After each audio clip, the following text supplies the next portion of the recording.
guys do. Explore what's all on their minds. Yeah, not a thing or two, but about a thing or two, about a thing or two. Mansplaining is deciding you're gonna search for the truth. Mansplain me, baby. Mansplain. There can be no taking back would be uncool. Welcome to Mansplaining, a podcast about the interesting things you can discover if you just take the time to learn. My name is Joe. I'm your host for this week. And as always, I'm joined by my college friend Mark. Together, we'll explore what's on our minds and hopefully figure out a thing or two about a thing or two. Mark, my question for you today is about gerrymandering, which is something I have wanted to talk to you about probably since the inception of this podcast. But it's an issue that has come into the news more and more recently. And I was kind of, as I told you last time, I was kind of sitting back and waiting for the right time to ask the question. I think we're at the right time. There's a lot of gerrymandering in the news. It seems to be out of control, the layman's perspective. So I asked you two basic questions. First, tell me the history of gerrymandering. And secondly, am I correct in thinking that this is the worst it's ever been, like right now? Or have there been other periods in American history where gerrymandering has run amok? So those are the two questions, and I'm anxious to hear what you have to say about them. Well, thank you for the question, Joe. And if you think of the topic of gerrymandering as something that metaphorically has been fruit ripening on the tree for the full history of this podcast, I would say that fruit is not just ripened, it's fallen off the tree and started fermenting on the ground. It's definitely something that we're ready to talk about. So let's mansplain it before the flies start to gather. All right, good. Your question came in two parts. Recount the history of gerrymandering and then tell you whether things are the worst they've ever been. And I'm going to do both, but first I want to say something about how we're going to tell this story. It would be easy and very tempting to tell this as a good versus evil story. The villains draw crooked maps, the heroes fight for the sacred right to vote, and we all wait for the moral arc of the universe to bend the way it's supposed to go. I, however, would like to try something a little bit more challenging, and I feel it will be challenging for both of us.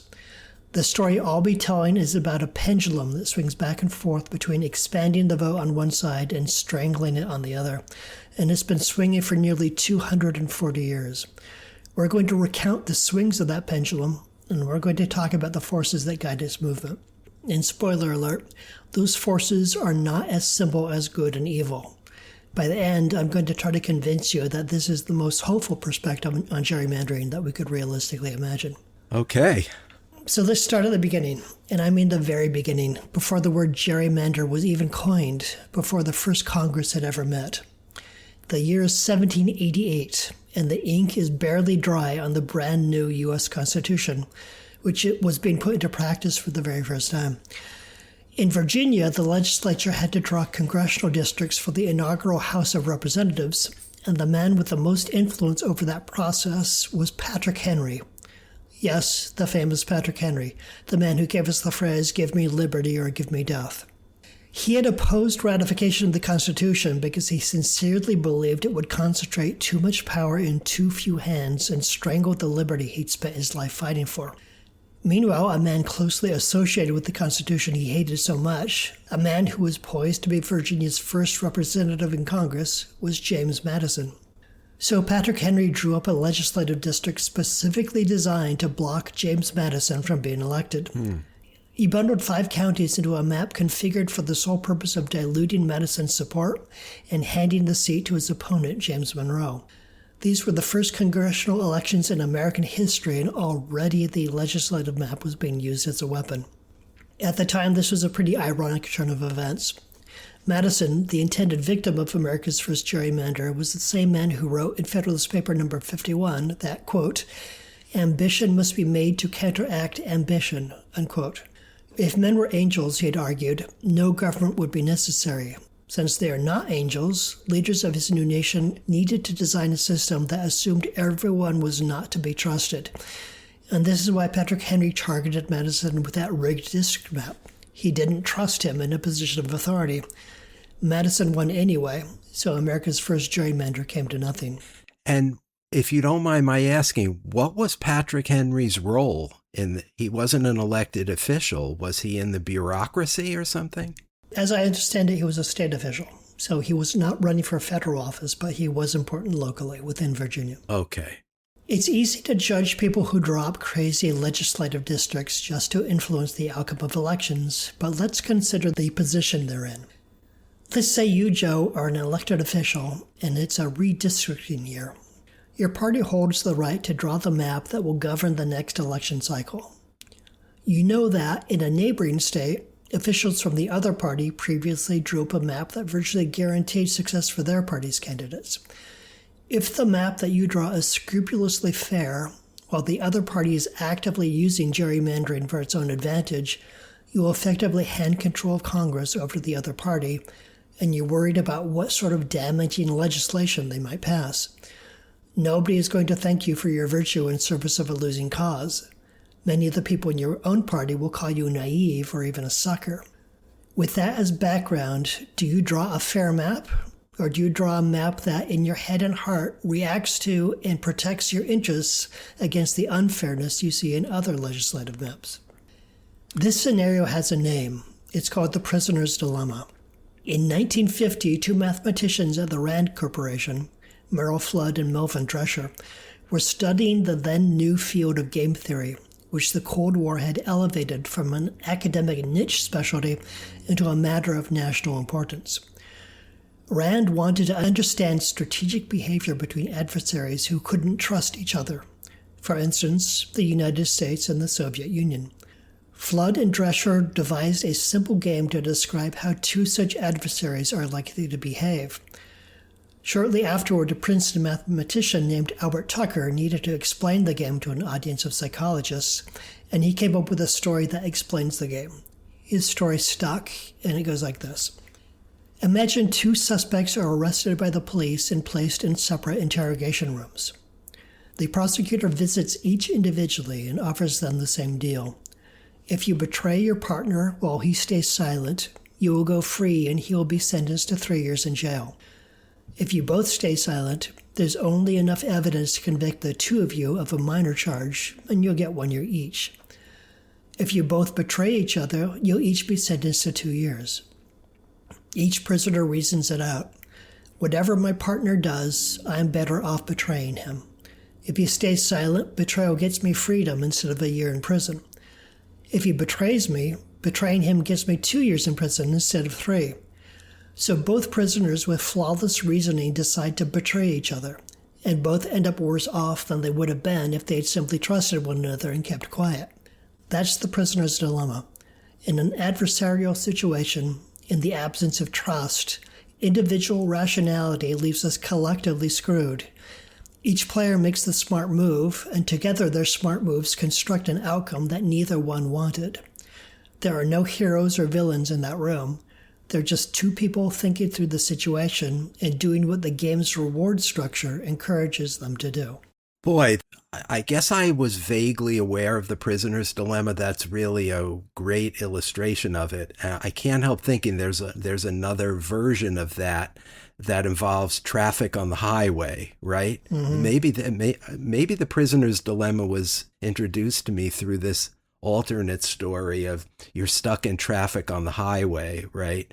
That shoulder is looking very inviting, and there's always some asshole who will end up driving on the shoulder, and that begins a flood of drivers on the shoulder, right? Who are all making that same rational decision to speed up their trip. Right. But unfortunately, then the emergency vehicles, the tow truck, the ambulance has no place to go to remove the accident that's blocking you in the first place. Right. And everybody is screwed as a result, right? It's just another version of that, isn't it? Yeah. And everyone feels justified in doing that on the grounds that they see or anticipate other people doing the same thing.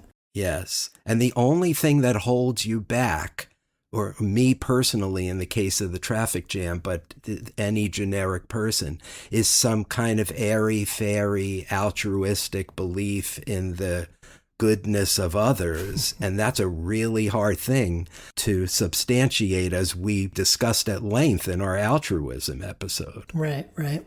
So once you learn to recognize the shape of a prisoner's dilemma, you start seeing it everywhere. It's why nations stockpile weapons neither wants to use.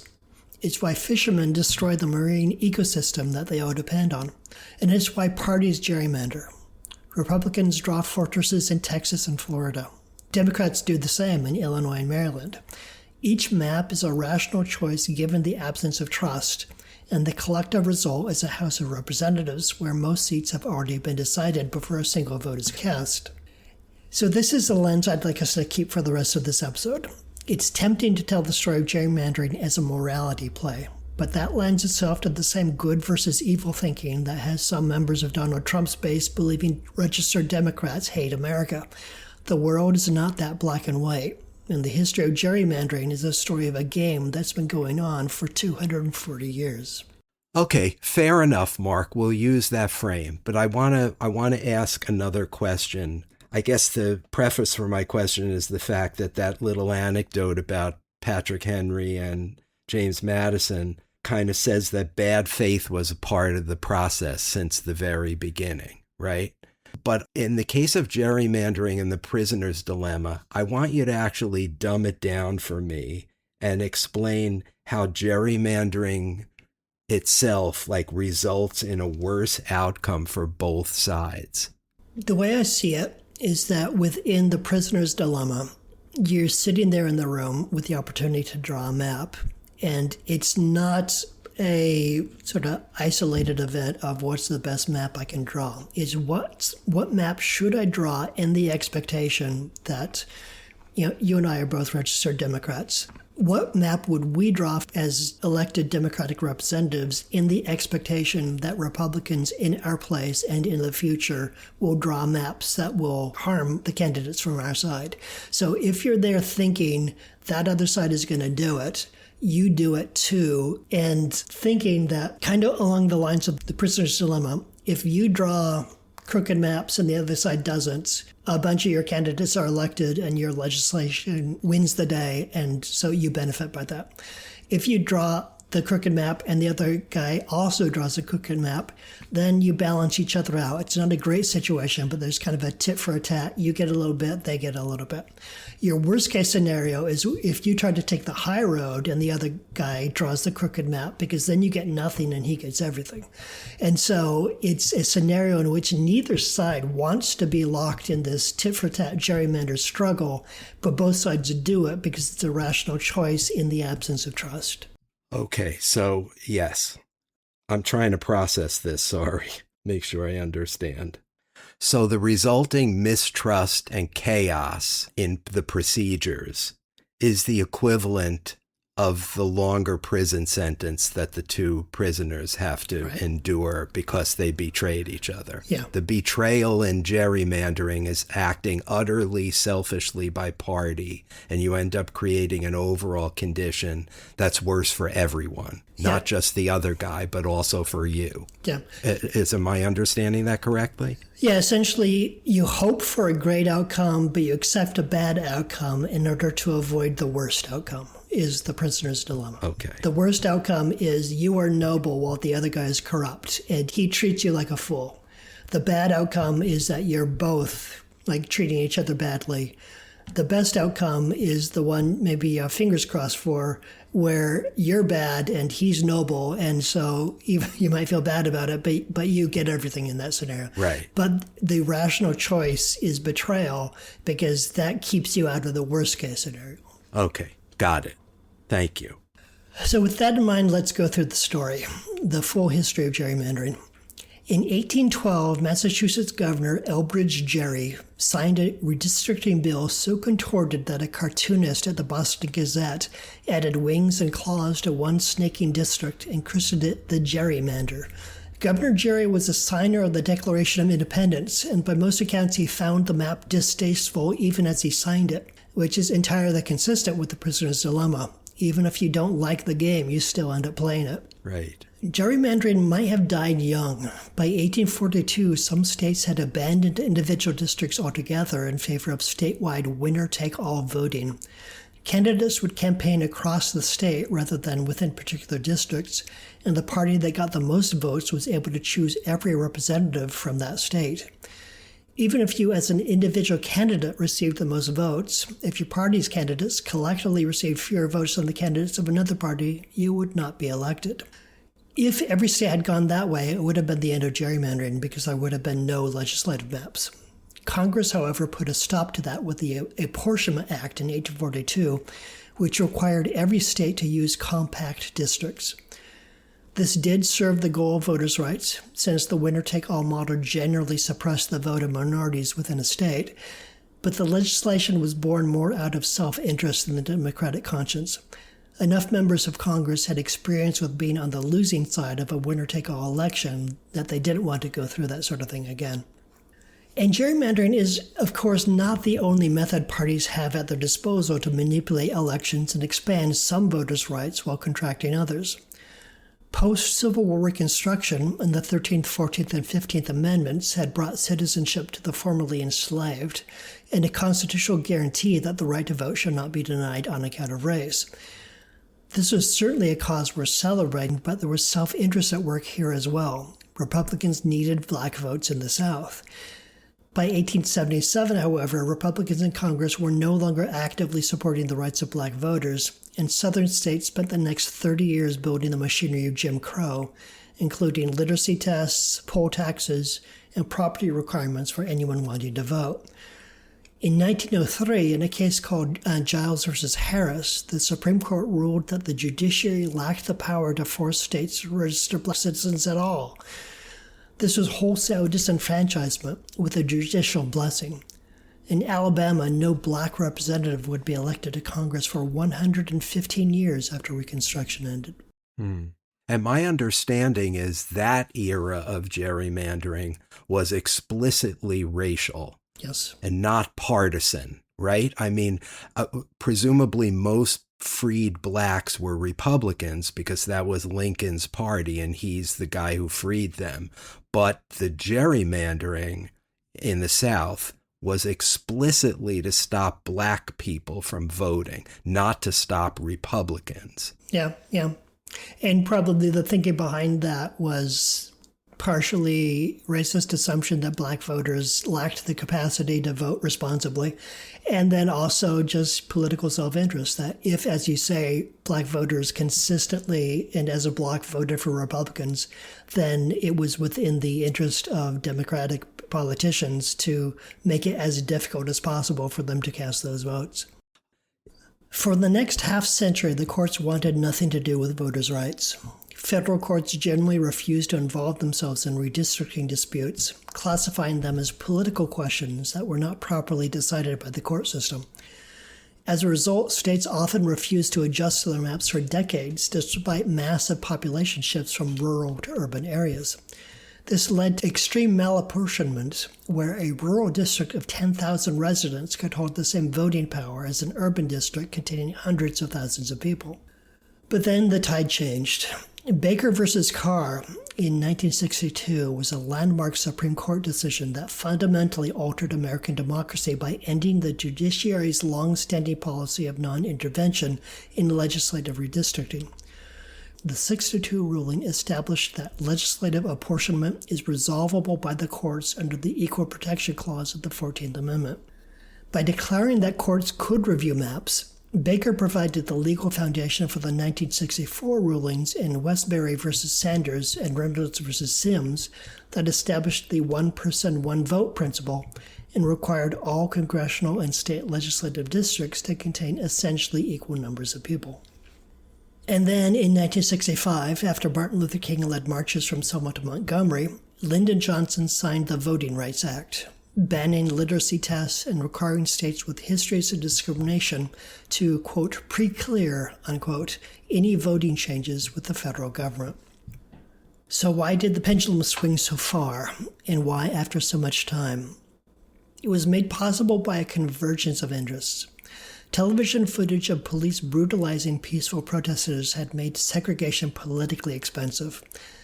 And even back then, our good friends in Russia were stirring the pot. Soviet propaganda feasted on photographs of American police dogs and fire hoses.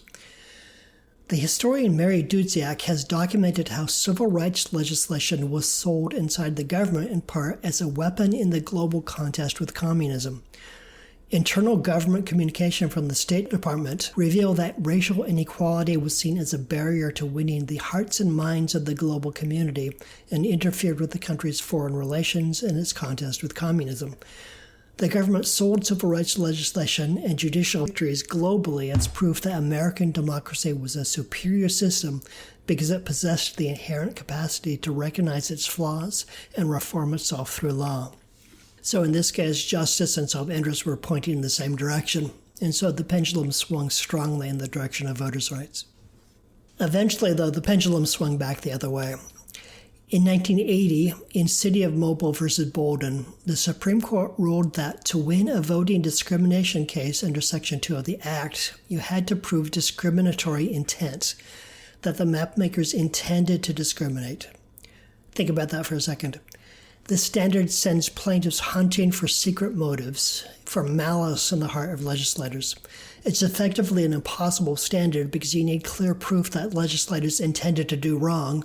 And as we've been discussing all along, the people who draw these maps aren't villains twirling their mustaches and laughing maniacally.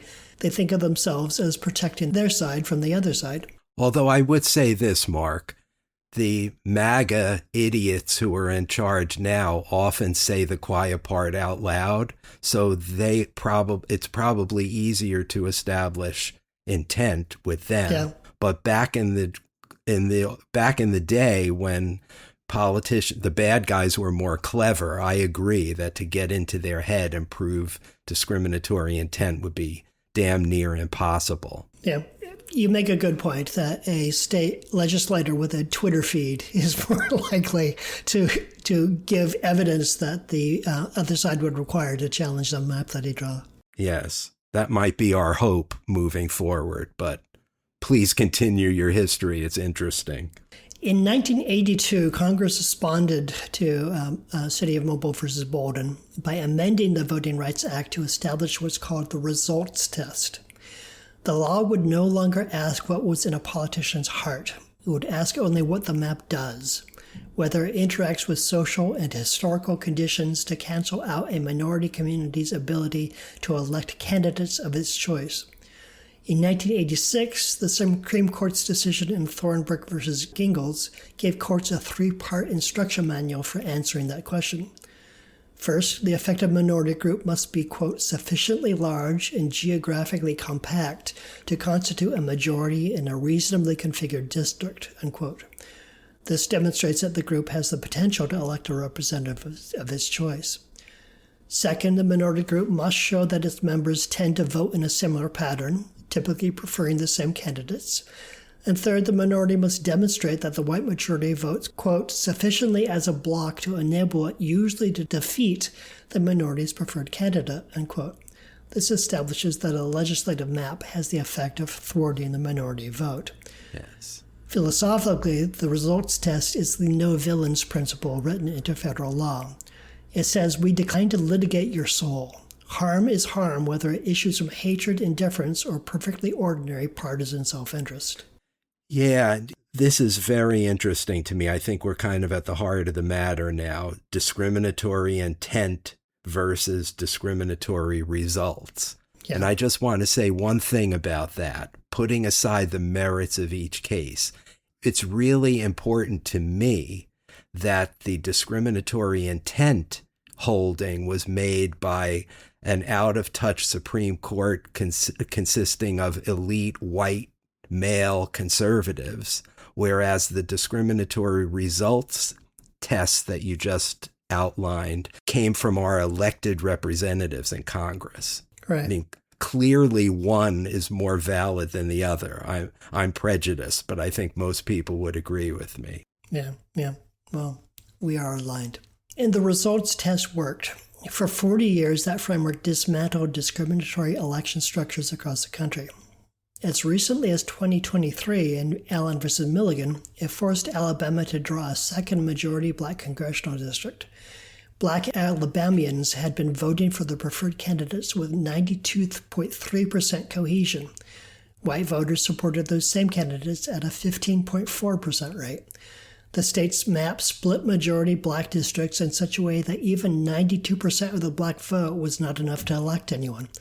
No one had to prove what any legislator felt in their heart of hearts. All they needed was the arithmetic. Attention mansplaining listeners. If you want to engage with Mark and me, you have some options.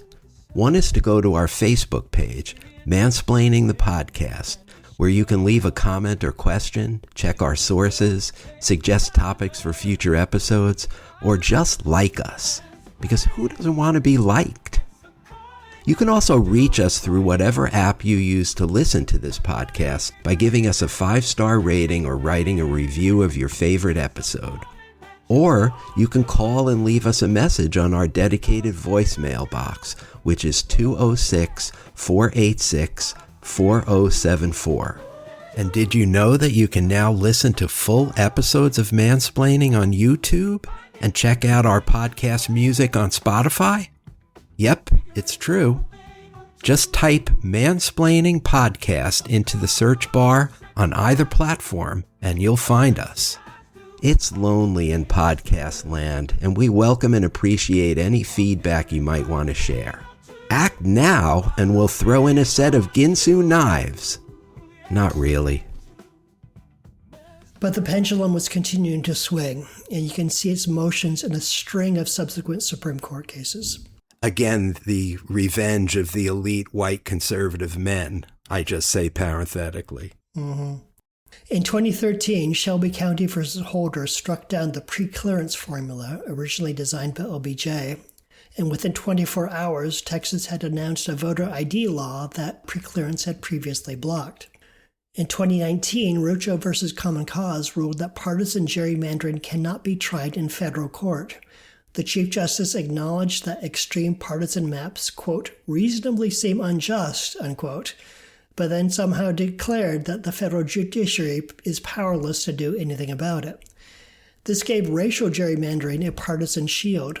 In the Deep South, where black voters reliably vote Democratic, all you have to do is say that you had partisan intentions, and any gerrymandering designed to dilute the black vote is out of bounds as far as the federal courts are concerned.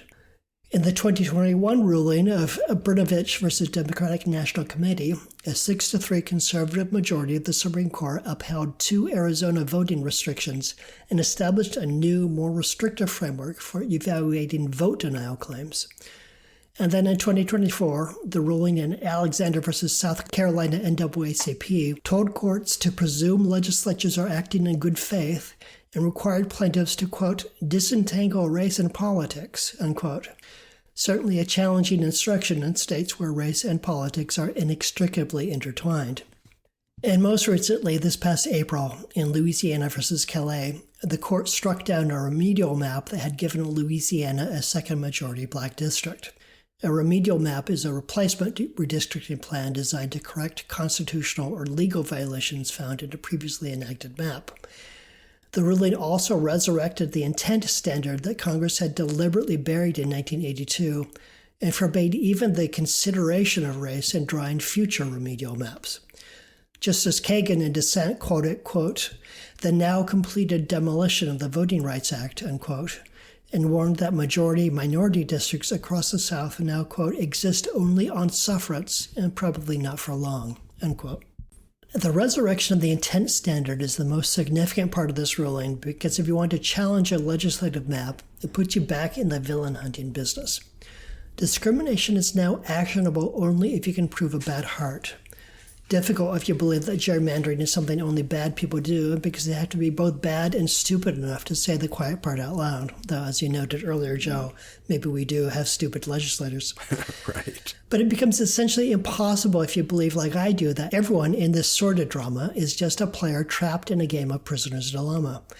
The people drawing these maps aren't doing it like some comic book supervillain planning to blow up the moon from his hideout under an active volcano. They're doing it to increase support for their slate of candidates in the conviction that the other side would do the same if given half a chance.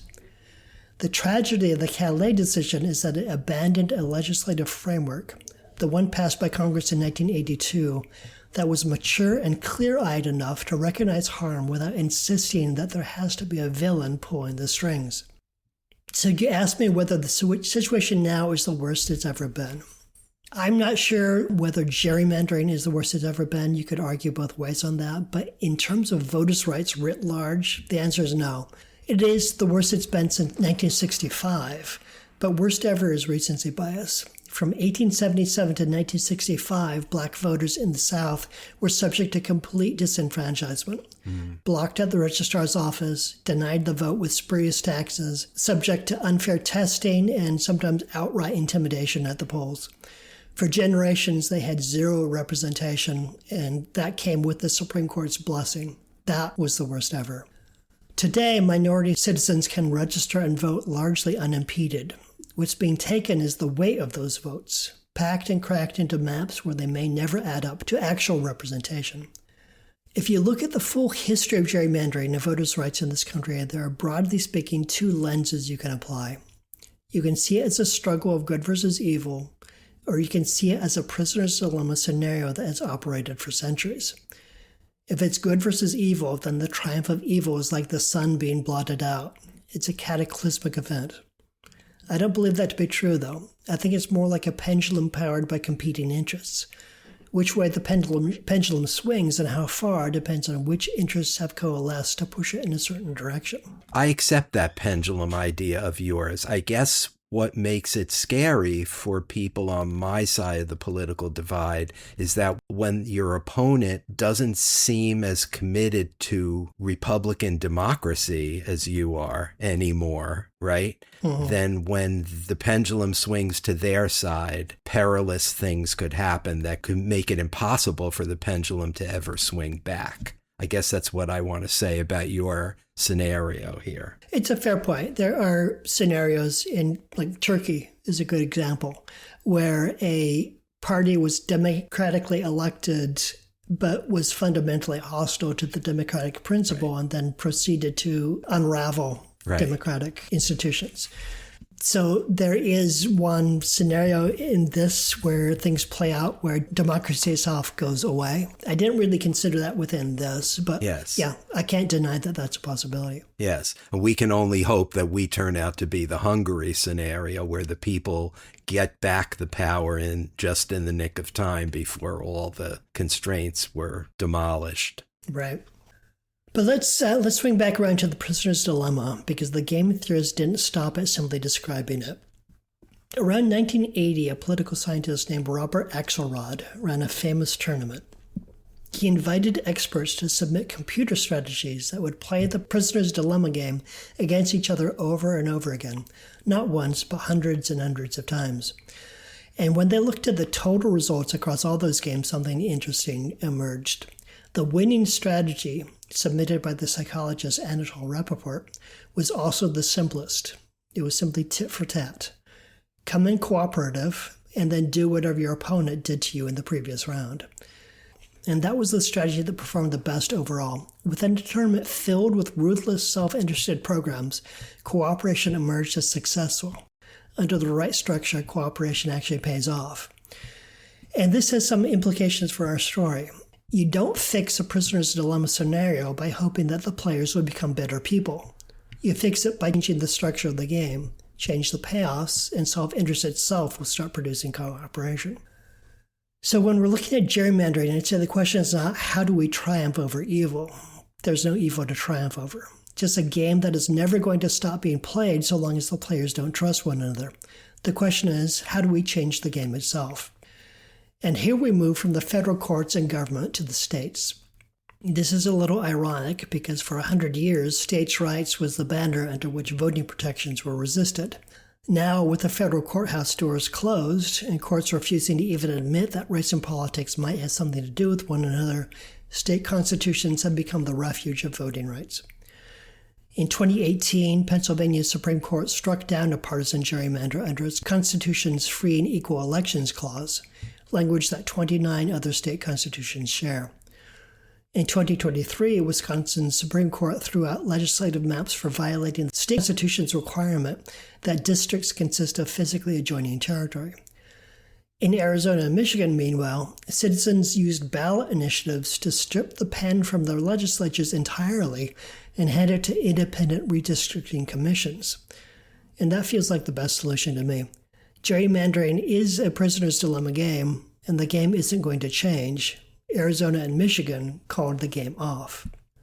In the right circumstances, this could have bipartisan support. Both parties play the gerrymandering game, and that means both parties live with the fear of what the other will do with the redistricting pen the next time they get the chance. Redistricting reform becomes rational self-interest the moment when neither party is confident it will hold the pen soon enough or long enough to make a difference. Here's the meaning I find in this story. Good will not save us. The pendulum of voters' rights moves in response to power and interest, and it will swing back when a big enough coalition, united by common interests, sets itself to pushing on it. I personally find comfort in believing that there are no villains here, because that means nobody has to be converted or purged for things to change. We are all the players. We are all in the game, and the game we play rewards what it rewards. As long as that game is a prisoner's dilemma, it will continue to incentivize mutual betrayal. But here's the thing. We can change the game.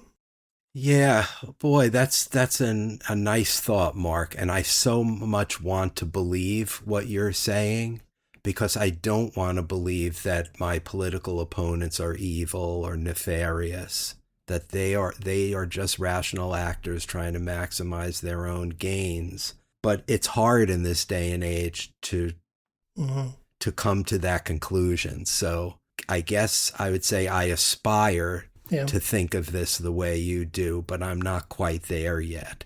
And let me give you one example to illustrate where I'm coming from.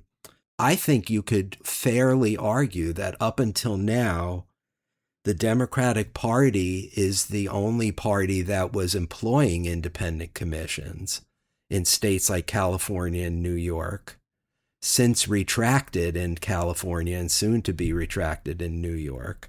The Democrats had the epiphany that you're describing and said, we need to get prisoner's dilemma out of this. Let's institutionalize independent commissions. It happened in several states. And then the Republicans have now gone on this redistricting rampage in the states where they have control, where they are not bound by any such independent commissions. And the Democrats have essentially employed the tit-for-tat strategy now. They were late to the game, so to speak. But I believe they're now doing what Axelrod would describe as tit-for-tat. And finally, seem to be reaching some détente based on mutually assured destruction or something, right? And we may eventually end up with a nationwide independent commissions. We're not there yet, but that's my take on what's going on. And it's self-servingly, I'm presenting the Democrats as the good guys. And I wonder what you think about that. I can easily relate to the challenge of believing that there are no villains. I wonder, though, how much of that is simply a result of the polarization that we've all been existing in, where there's so little communication, so little community, so few points where we actually get to know each other, that it is so easy to villainize the other side. I mean, from my perspective, I would tend to agree with you that the Democrats are more likely to reach out. I know for certain that if you were to ask a Republican, he would say the opposite. And so I am encouraged to question my own certainty about my convictions on that. Right. How much of what I believe is a clear-eyed view of the truth, and how much is just my view of a partisan divide colored by my own partisan preconceptions. Okay, fair enough. We can set that aside. I want to say one other thing that's kind of sort of on this subject. And it's based on something you said several minutes ago about the other side would do the same. This harkens back to my earlier comment about the explicitly racial gerrymandering of the post-Civil War era. I think there's a through line here that has been underreported, and I want to try to articulate this and get your feedback on it. There's an argument that's made a lot of times by Republicans who are the main gerrymanderers today, or I should say, they started this, right, this latest round. And the thing they would say is that, well, the Democrats did it for many years, right? Mm-hmm. And that's true. That's true. Yeah. The Democrats who did it for many years were Southern white racist senators and state legislatures who were intractably opposed to the civil rights movement and were trying to deny the vote to black people, right? So in the years immediately after the Civil War, the party that was discriminating against black people was called the Democratic Party. And in the years after the passage of the Voting Rights Act, the party that's discriminating against people of color is called the Republican Party. So the through line here, my argument is that the common denominator is not Democrat or Republican, but it's opponents of civil rights.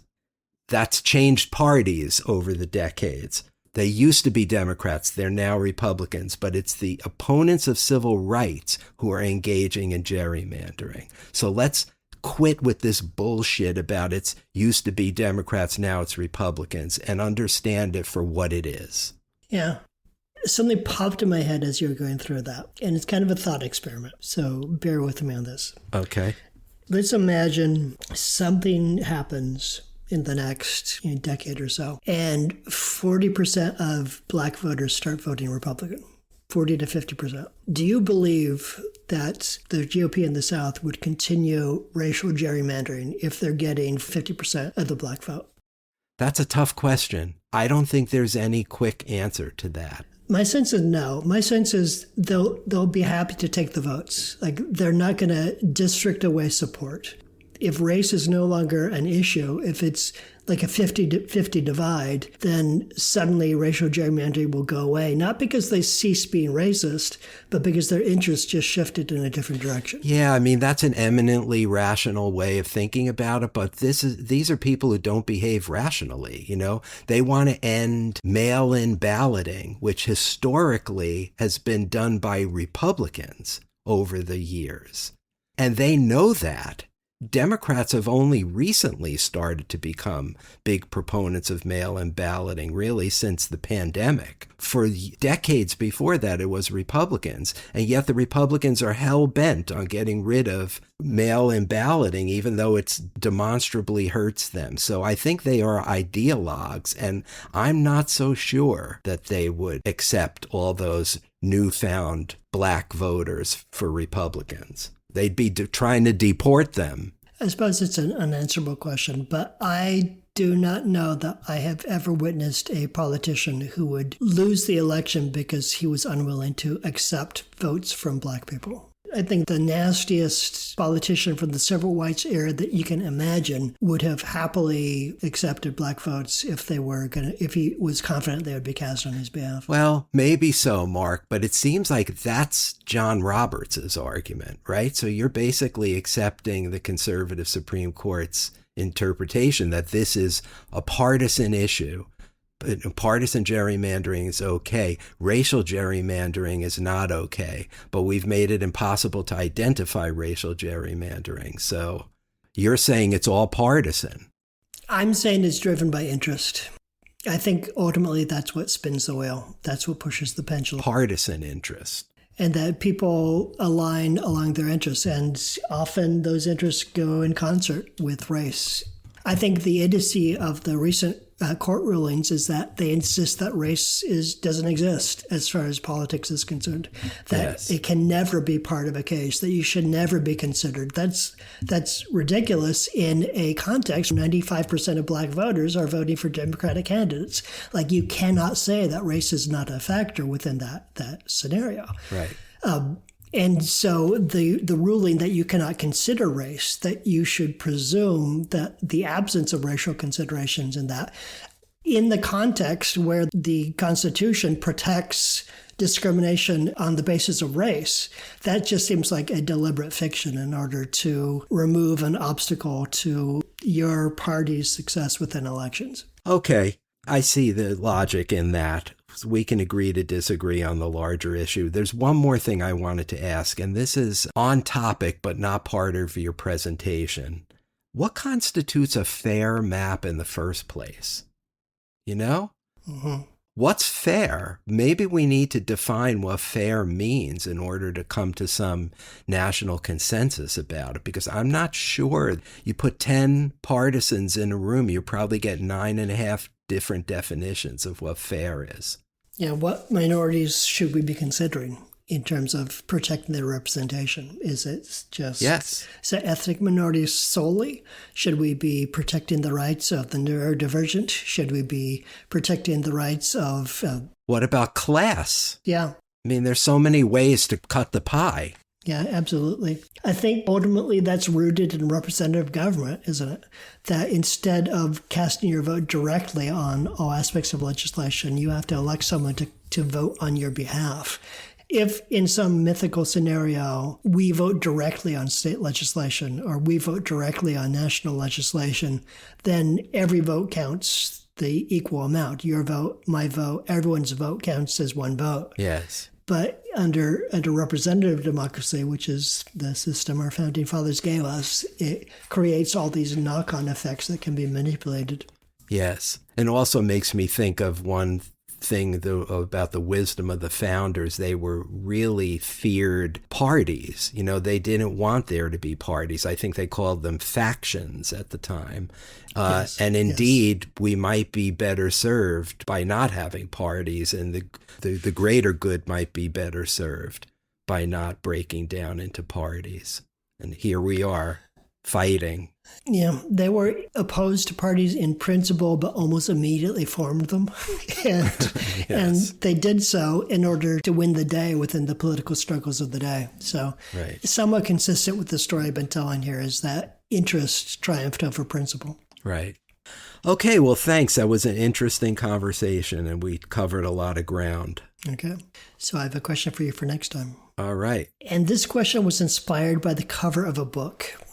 I was in a local public library, and I saw the title of a book and immediately thought it would be a good question for our podcast. I didn't pick that book up because I realized that I'd rather discuss this question with you than sit passively and read what the authors think the answer is. The title of that book was, quote, How to Live a Meaningful Life. And my question for you, Joe, comes in two parts. What is a meaningful life, and how can we make our lives more meaningful? Wow, that's a big, meaty question. Mm-hmm. I'm intimidated. That's my first reaction is I'm intimidated by that question. I think last time you introduced your question as a Joe question. I think it's fair to say that this is a Mark question. Yeah, I think it is, you bastard. But I will dutifully go and answer this question. I'm sure it'll unlock a lot of interesting observations, but boy, that's scary to think how I'm going to get a beachhead into that question. Well, let me just say, I believe that there's probably not a correct answer to that question. But how you answered the question is in itself something that should lead to really interesting discussion. Yes. Well, I can tell you right now, part of it will involve watching the Yankees. Well, there's no life more meaningful than one watching a baseball game. Exactly. Yes. Okay, well, there you have it. Marcus sent me away with a very intimidating and substantive question, and I will do my best to answer it in the next couple of weeks. In the meantime, that's a wrap for this episode of Mansplaining. That was Mark, and I'm Joe. Please stay tuned for the Mansplaining House Band's take on today's subject, and we'll see you next time. Talk to you then. People often say that in a democracy, the voters choose their representatives. Poppycock! Politicians have chosen their voters since the dawn of our nation. Reminds me of an old song. In 1788, Patrick Henry felt a chill at the thought of Jimmy Madison on Capitol Hill. So Patty quite irrationally choked the throat of Jimmy's incipient legislative vote. Was it fair? Not very. Just wait, said Elbridge Gerry. Gonna pack 'em, crack 'em, smack 'em, whack 'em, come meet the Gerry monster. Throw the switch, jolt the corpse, let the bolts descend. Unleash the Gerry monster. At 18 and 11, the brilliant Dr. Elbridge Gerry raged. From his laboratory emerged a fiendish brute to the stage. Through sheer luck, Gerry's creature escaped the hangman's noose. Now we all regret and won't forget when Gerry's monster was let loose. From Civil War to Selma, Jim Crow's fiendish promoters snuffed the life out of all the other side's voters. Gonna pack 'em, crack 'em, smack 'em, whack 'em, come meet the Gerry monster. Throw the switch, jolt the corpse, let the bolts descend. Unleash the Gerry monster. The Roberts Court shrugged at the bolts in its neck. Evil dimwits they were to allow for this trek. Ruled that all the map rigging was quite alright, as the Gerry monster swallowed old Dixie in one bite.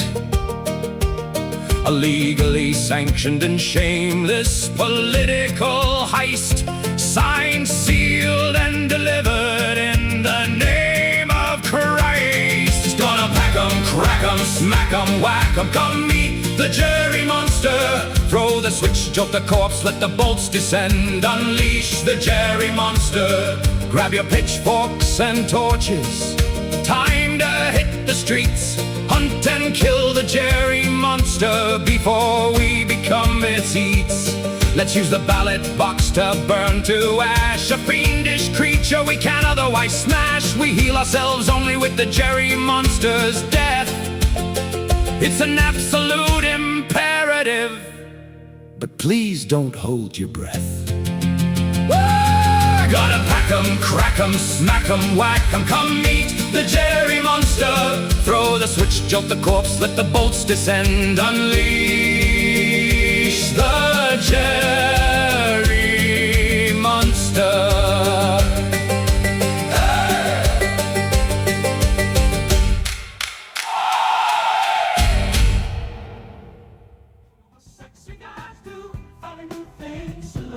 Mansplaining is brought to you by Joe and Mark and nobody else. Music composed and performed by the Mansplaining House Band. Thank you for spending your time with us, and we'll see you next time.